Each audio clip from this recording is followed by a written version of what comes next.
Moi, maman langi, aza toloba plus que non, aza célèbre parce que aza mwana ya mosala nzambe munene azaki ya mboka oyo leo atika biso. Mais tangu makamna eyaki balobi line internet a sala émission mon côté.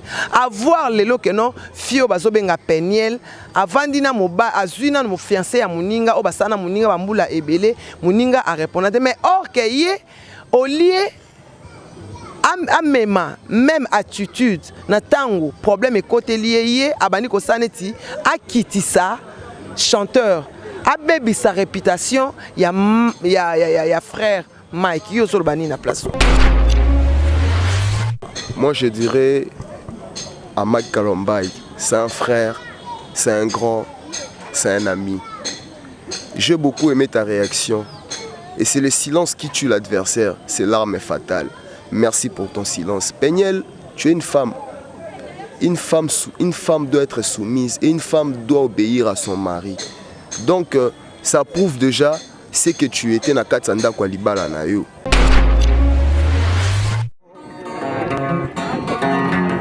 Kongo tek tek TV Yasiba Mutombo. Kongo tek tek TV Yasiba Mutombo. Ina yese na Kongo tek tek mama.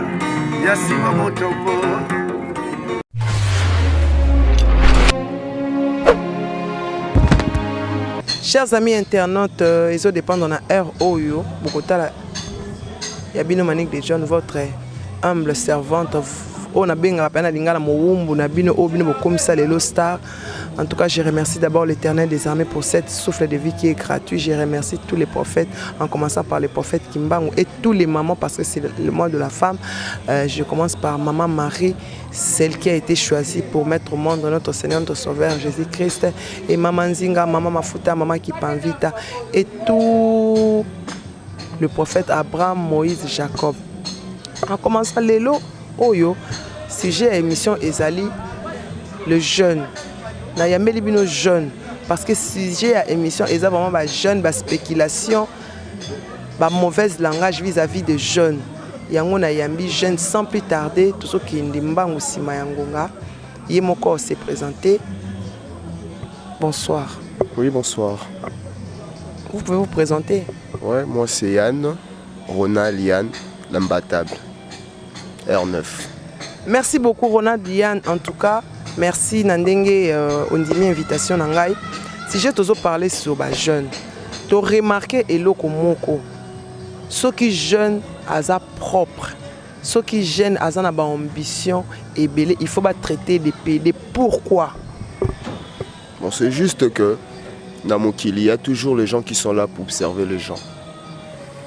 Et quand quelqu'un a ses ambitions et il avance, bato bazara pona observer bato bazara kapona kopé ça ba mauvaise publicité ba mauvais du genre réputation ko bebisa ya bato mais eza bien que mon jeune a une ambition peut atteindre yango parce que c'est pas facile ndenge yo moko ti koloba Manik de John que quand tout le monde a ses ambitions il évolue on lui traite de PD c'est ça non qu'il sort avec PD eza étoile ya mutu pour ya mutu mususu ata forcé te aozala ka nde nzamba salela ye esenga kibongo tu vois na lingi lelo bato ba comprendre que c'est pas tout le monde qui se lance ou qui se met dans le showbiz ou cause à la PD non on peut aussi avoir des relations mais chacun a sa vie quand nous partageons c'est pas dit qu'on doit avoir des limites non.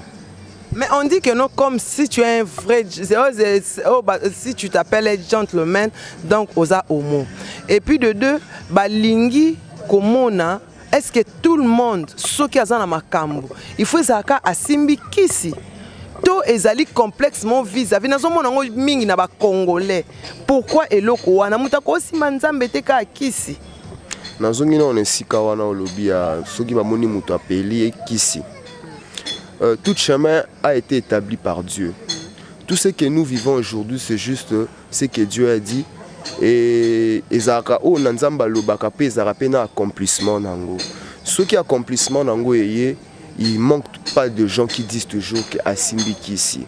Vous comprenez? Pourquoi ni basimba nzambe te ka kisi so simbiango toko tia kisi so simbiango ozambongo ta kisi yango sko bango baloba ezaka ya ndeni. Pour exemple mutu moto ebisa bande konanga eza mutu moto ebisa que on a kende na ndako ba pesa nga kisi azati. On va pesa nga kisi ambongo azati. C'est par la sueur que tu mangeras, c'est par ta sueur. Ouais. Mutu kina onde mutu elie sayo, yango onde mutu e faire avancer c'est penzamba otala ba sacrifice nyozo sala po yozo ya mukie wana. Tu vois, ce sont aussi les sacrifices qui fait l'homme, qui fait quelqu'un. Tant que se sacrifier, net lelo se sacrifier. Otiki makamususu moyo sa boulona yo. Ce qu'on a sacrifié soit nzamba pas mbolote. Ah pas mbola. Et dans 2 mois, 1 mois soit moni manik de John atambo na mutu ka cher. Babi manik de John asimbikisi. Baloba ngo déjà que na kisi. Donc ezali tellement que baloba ngo eza complexe et le Congo tsoloba yango wana.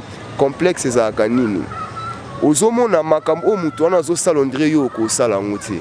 Mais or ke bien nyosu boza batu.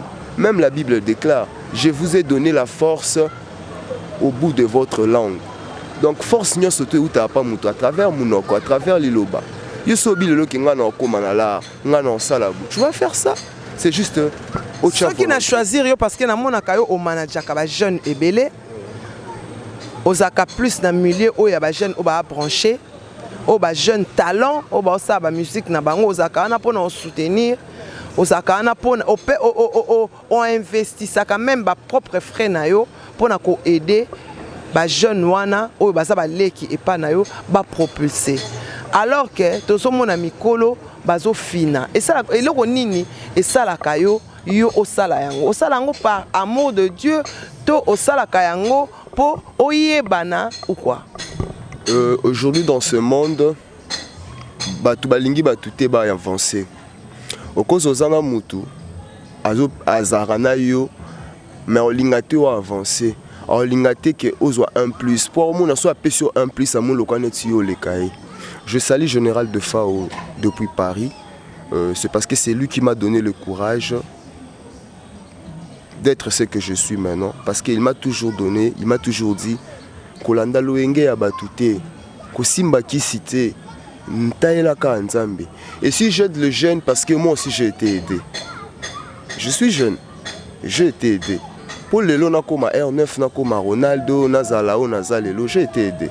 Je peux dépenser mon kio na mon anaranango, mais Dieu seul sait pourquoi je fais ça. Parce que moi aussi j'ai été aidé. J'ai vraiment été aidé. Bon, na okene opposer aux questions moko vraiment oyo eza na net. Batu baza vraiment ko se plaindre. To mona ki Mike Kalambai azaki fiancé na mwana ya maman Olangi. Oh, que son âme repose en paix. Mwana maman Olangi aza toloba plus que non aza célèbre parce que aza mwana ya mosala nzambe munene azaki ya mboka oyo leo atika biso. Mais tangu makamna e ya ki balobi ligne internet a sala émission mon côté avoir lelo que non fio bazobenga peniel avandina moba azuina mo fiancé ya muninga o basana muninga bambula ebele muninga a répondre mais or que yé au lieu même attitude na tangu problème et côté lié yé abani ko saneti akitisa chanteur abebi sa réputation ya frère Mike, na place. Moi je dirais à Mike Kalambai, c'est un frère, c'est un grand, c'est un ami. J'ai beaucoup aimé ta réaction. Et c'est le silence qui tue l'adversaire, c'est l'arme fatale. Merci pour ton silence. Peniel, tu es une femme. Une femme doit être soumise et une femme doit obéir à son mari. Donc ça prouve déjà ce que tu étais na Katsanda kwa libala na yo.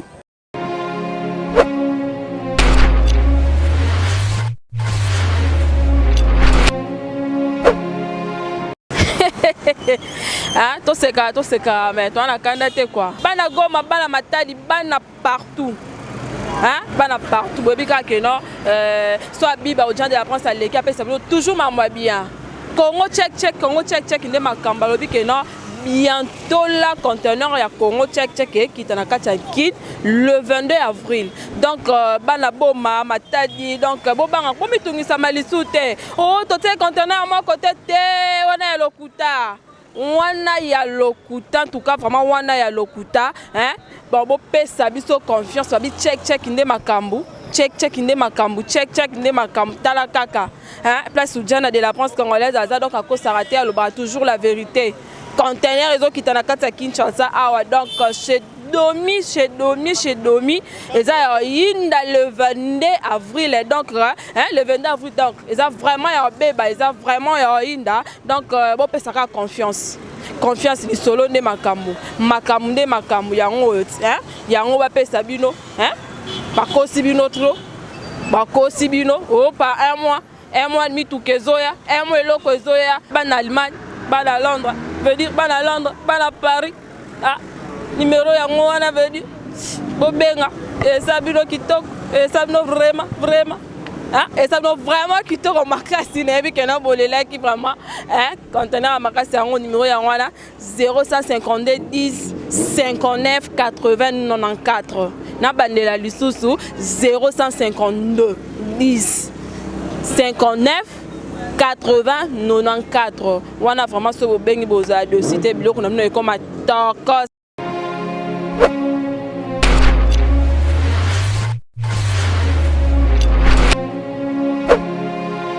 Donc jamais yo kokai ko se comparer na mobile. Il fallait ta les sika oyo bo outi na po ba koma na yo.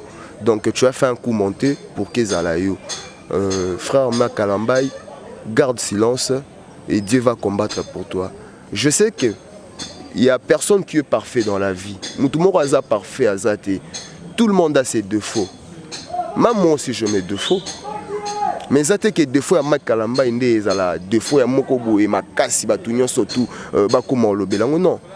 Tu vois, c'est un grand chanteur dans ce pays. On doit vraiment beaucoup de respect. Et moi, j'aime pas ces genres de gens-là qui publient souvent de sottises juste pour de baiser. C'est pas bon. Tu vois, il faut tous avoir un respect mutuel. Quand toi tu viens, on te respecte, tu dois aussi respecter ton prochain. Frère Mike, sois toujours humble comme tu l'es et Dieu te fera grâce.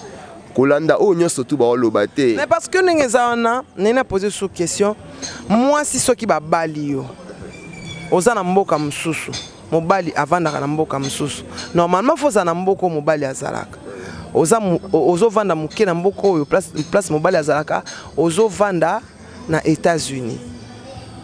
Frère Mike ake epa ya chef de l'État akei na mwasi mususu. Ça ne prouve rien que moi si on a pas azaki mwasi na ye.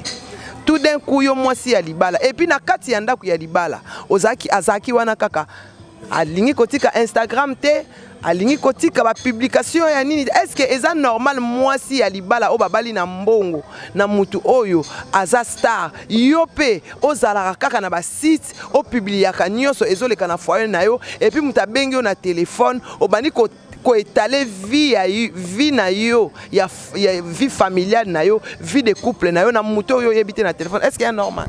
C'est normal tout d'abord de deux balobakelo comment quand même la Bible le dit ne jugez point car vous ne serez point jugés. Peniel a essayé de juger Mike. Tu vois, tandis que Peniel y est non ba juger été. Mike vit sa vie à Kinshasa, elle vit là-bas aux États-Unis.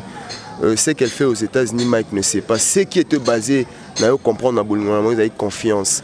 Confiance, vous avez côté moi, Mike. Parce que Kolongola, moi, si côté aux États-Unis, avant d'aka musika na yo, ça blaguité. Parce que Bolingo, c'est le côté où basaka na ranango, tu vois. Et c'est le côté où babati la kao yo ba benga ngona swali kumbembeleza donc kumbembeleza ko bondela donc ba bondela ka Bolingo. Mais ce qu'autant mutu anzimi déjà que yo za bo vivre na ye na distance donc c'est que apesio confiance yo moi si. Et puis par l'obité que mutu sto za na mutu c'est kaza moi si na ye ou bien za concubine na ye non. Il peut aussi avoir des amis filles, il peut aussi avoir des amis garçons. Il y a ngozo mon ezo pesa trouble na batu mususu. Bakomi so bamoni deux garçons bazo solo là bazo ça business bakomi ko juger bango mais or que Bible lobi ne juge point car vous ne serez point jugés. On peut juger jamais quelqu'un maniqué s'il vous plaît. C'est ça que les Congolais ignorent. On peut faire 10 000 émissions mais ceux qui kato le bel eloko wana te batu ba ondo continuer kaka toujours ko juger baninga et bongo yo tango zolongo potina liso muninga bongo pa na yo sali mabete. Bon, merci beaucoup. Je remercie Maman Antoine, un restaurant de play chez Jancy Tela, dans Antigigolo. Elisabeth Mayangi Yanga ya participé à Bisengo. Je fais mes coucous à Alice Batatou Kachala Batatou, à ma petite sœur Belisha Mafolo, à Amélia Moulassi, à Brigitte Savané. Quand on parle de Brigitte Savané, Maman na Chancel, on parle du confort. Confort, Brigitte Savané, confort. Hein? Quand on parle de Aimé Voka, on parle de Aken. Hein? Bienvenue à JP Suisse, na Aken, à Kinshasa. Soyez les bienvenus. Séjour na yo ezala vraiment agréable na mboka ya bakoko na biso, na mboka ya kim na mabele ya kimbangu. Question nanga mususu ezali boye. Pacho RFI a 8 ans et belé à Ofinga ya Noël. Oh, to benga président Ngamawe ensemble les rois de la forêt à Salae et l'autre côté. Mais Pacho RFI a funda papi kakol na parquet à Matete. Mais lelo a Monique Yangama azo réagi a touché ti maman pasteur. Lelo azan na prison bato ba olinga ba bimisa président Wera Mabe ba bosani ba impolitesse nyonso oyo Pacho RFI a porté vis-à-vis ya Mampata. Mampata ayemba kate Mampata aza mwasi ya mutu. Est-ce que yo na makambo na réaction les années? Tout d'abord, je suis fâché, très fâché même, parce que tous aujourd'hui nous sommes de la descendance de Wenge Muzika 4x4. Et malgré Baekyo Panzana, parce que tout le monde a vision nae, Jibakei, le grand prêtre, Papa Chéri, le roi de la forêt, Pakena Kwana Sel Makamunae, même le Pacho RFI, ce sont des gens qui ont été là. Oh, Bazalana, Bavewana, Mibale, Bazoya, Baolia Koto, Baolia Koto. Mais sur le comité, n'a pas eu maman. Oh, Aza maman. On a toujours respecté les dames. Soit les autres zoloba émancipation de la femme, le 8 mars. C'est pourquoi? C'est parce que tu lignes to sa basi honneur, paix, valeur, mon kobo. Athée à 100%, mais à au moins à 70%. Pour se sentir utile à la société. Parce que quand les alaki, il y a nous les hommes quand on est au salon, il y a les femmes qui sont là aux cuisines. Tu vois comme c'était. Donc à quoi pousse un côté, mais aujourd'hui on collabore avec les femmes, il faut avoir du respect. En plus, ma patawana, c'est une grande maman. Elle a aussi des enfants. Je comprends. Elle a aussi de petits frères. Oh, il aime Suyo Pacho. Tu n'as même pas l'âge. Mokona Bango. Tu dois avoir du respect. Pour moi, je n'ai pas si y a Pacho, mais sauf que place à Zézan au centre de rééducation, qu'il soit un peu rééduqué et puis par après, gérer Kanaesima. Pour moi, je félicite d'abord l'État congolais d'avoir fait ce qu'il fait. Faire écoute ou pas Hervé. À côté, à la parquet, il y a Gombe. Pour juste, il a fait quoi? Il a manqué du respect à son prochain. Tu vois, à son grand. Donc c'est ça. Donc quand les choses vont commencer à aller comme ça, tout le monde va avoir du respect. Tu vois, donc c'est ça. Et surtout, j'allais dire quelque chose. Cher internautes, suivez, je calcule. Et ça là bien, beau télécharger, je calcule. Parce que Bissonde, hein, j'étais en coulisses, mais aujourd'hui je me suis fait sortir. Ronald Lian, R9, l'imbattable. Je calcule de Prince Babia déjà disponible sur toutes les plateformes. Donc, il y a Mouki Obino Boro, chez la Bisso, on a net, la plateforme, il y a Monde Kosa la Bisso. Et surtout, Pacho RFI, il mérite ça. Il mérite ça. Il mérite ça. Tout le monde a mérité ça, Manik. Même toi, tu as mérité ça. Il y a Willy Moucheni. Tu vois, ce sont toujours des gens qui sont partis dire tala tala tala tala. C'est ces gens-là qui sont méchants. Tu vois, c'est ces gens-là. Donc, tant que vous comprenez, non, n'importe quoi, pour bino boyoka. Pour azangine li solar au bêta. Aïe, n'importe quoi. Pour nini. Pour à côté de ça, on va bien na kati boulou yeke. Et bino bobe banale yazwa base que ya lobelaka intel, c'est pas comme ça. On doit mettre tout dans la droiture. Dans le site, il y a le président Sido. C'est là où les loba yambinga, non? C'est Tchèque. Sibou. Je suis vraiment content parce que je n'aime pas vraiment passer dans le site pour le Bamaramu. Mais ma camion, c'est le cas qui ça m'a vraiment choqué. Et surtout, j'allais m'adresser à un garçon qui est maintenant là près de Papa Weranson. Toi, Nyamakor, tu as pris ton temps d'insulter Wenge Musique. Nga to koma wana na nga na poser une question yango réaction na siko ezande ni pas cho RFI na prison mais Nyamakor a été tabassé mais lelo babi ba pesi Nyamakor le pangu na voiture, c'est vrai ou c'est faux? Bon, tout ça nous ne sommes pas là pour de la vie à quoi il va pesi ou non, c'est vrai ou c'est pas faux. Lui-même sait ce qu'il veut. Tu vois, moi ce que je vais dire à mon président Babi, Moutoua Salayo Mabe une fois. Ce qui a zongelio, c'est qu'Abosan qui est loco. Ces genres de gens comme Nyamakor, ce ne sont pas de garçons qui ne peuvent pas être à Wenge Musique à Maison Mère pour parler de Wenge Musique à Maison Mère. Parce qu'il a dit de n'importe quoi en faveur de Yahweh Ranson et en faveur de Mapata. Ce n'est pas seulement pas tuer Réfi au Monamabe. Tous ceux-là, ils sont dans un même rang. Toi, baba, il liste ça moulaï à 200 personnes. Liste en boka que ça ya banane. Na bato bazo finga bato bazo beb sa image ya Congo. Parce que ça ko beb sa image. Ba star na biso baza ba grand star na niveau moro olem susuko. Bon, et le restant là bango bongo ça manque à déplacement. Tellement non ba tamboli non trotté na ba pays mususu. Yango moi ba comprendre niveau ya ba star na biso te manik. Tu vois?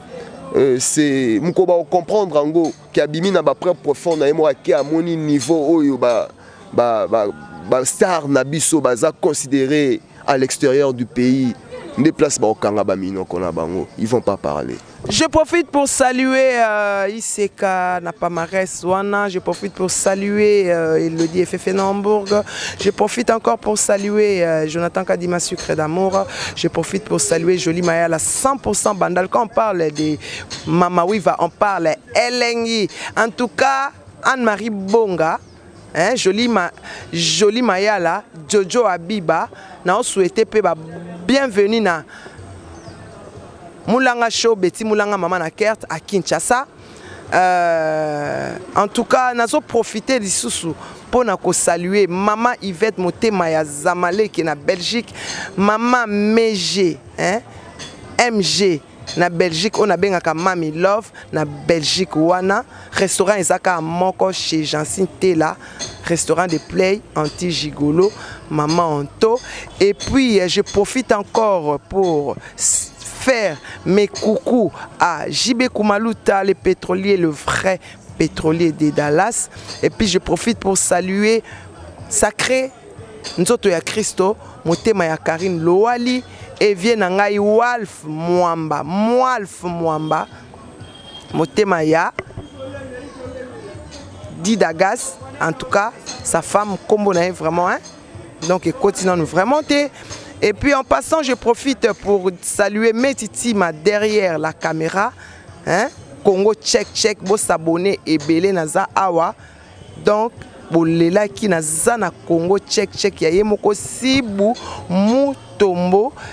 Christine Madimbu Wakwetu balobi Wakwetu Junior Okito, ya Mireille Okito, Jennifer Mbilo la plus belle de sa génération. Et puis Tozo kene déjà na Tozo chuté déjà, hein? Tozo si chuté déjà Manik de John. Question na ngai ya suka ezali réaction na yo ezani nde ba chroniqueuse, hein, R9 bazo tambola au profiter au PESA, numéro de contact non pour aux managers, tu donnes beaucoup de conseils. Donc réaction les années ba fille chroniqueuse bazo telengana bazo créer ba problème et belé pe conseil nini au PESA ba. Bon, tout d'abord je fais mes condoléances à toutes les amies et à toute la famille Bandalungwa, Glody qui Faya, mon ami personnel, qui vient de rendre l'âme. Dieu seul sait pourquoi il a permis que Ea, depuis Grèce, pour la bande qu'on a biso ya basi internet, j'allais vous dire ceci.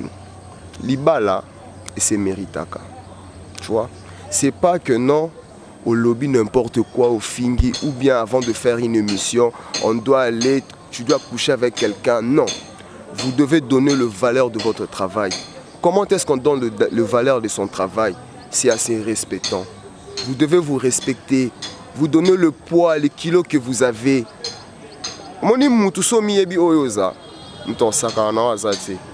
attendez pour passer une mission au faux obimana muto au faux asa soki ndeni po yokuta na muto sa une mission s'il te plaît place on a désolé bolukana nous bomi pesa valeur na bino le quoi net ba petit nanga ba ujana nde ba mi pesa ba valeur le quoi ba Manic de John na ebité soka olobana nyangwa bimana e o le kan internet sa lobby qui abimana Manic abimana na intel non mais vous c'est toujours des photos à ça qui boit ça qui boit et surtout je regrette beaucoup pour toi Karine.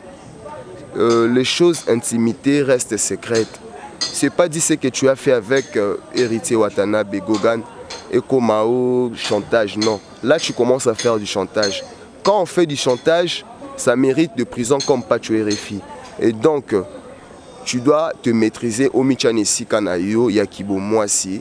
Pour moi, si nous sommes à la valeur, tant que vous avez parité, donc il faut vous avoir la valeur, il faut vous contrôler. Balusa Mounorona 77 000 fois avant Yakolobe Loko. Balusa Moutuno 77 000 fois avant Yako. Au réfléchir bien pour Nzambe pas sunga yo Nzambe liboso et puis Nzamba sunga. Numéro de contact. Mon numéro de contact c'est le 09 donc disons piste 243 97 25 07 884. Plus 243 97 25 07 884 ou bien vous allez sur Facebook directement Ronald Yann Lembatable, c'est ça. Je remercie à mon partenaire privé Général de Fort Matumona et à toi mon vieux le grand japonais Guilhem Aïndou. Donc check. Merci beaucoup. On est arrivé à la fin de notre émission. À la prochaine. Binomo Boyebi Kaka. Check. Tacos.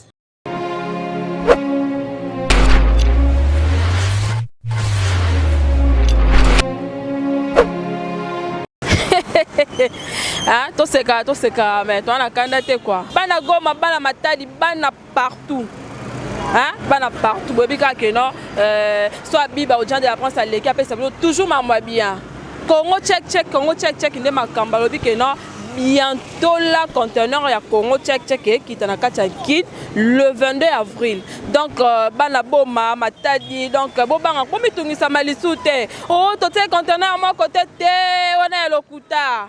Wana ya lokuta en tout cas vraiment wana ya lokuta bon bo pesa biso confiance babi check inde makambu check inde makambu tala kaka place Oudjana de la France congolaise aza donc à cause s'arrêter à l'obra toujours la vérité conteneur réseau qui tana kata Kinshasa awa donc chez Domi et ça inda le 22 avril donc le 22 avril donc ils ont vraiment ya beba ils ont vraiment ya inda donc bon pesaka confiance ni solo ne makambu yango yango ba pesa bino bakosi bino trop bakosi bino oh par un mois et demi tout kezoya un mois eloko ezoya bana Allemagne bana Londres veut dire bana Londres bana Paris numéro yango wana veut dire bobenga et ça bino kitoko et ça bino vraiment et ça bino vraiment kitoko makasi na yebi kena bolela ki vraiment conteneur makasi yango numéro yango wana 0152 10 59 80 94 na bandela lisusu 0152 10 59 80 94 wana vraiment ce bobengi boza de cité biloko na bino ekoma tokos Congo Check TV, Yasiba Mutombo. Congo Check TV, Yasiba Mutombo. Ina yese na Congo Check Mama, Yasiba Mutombo.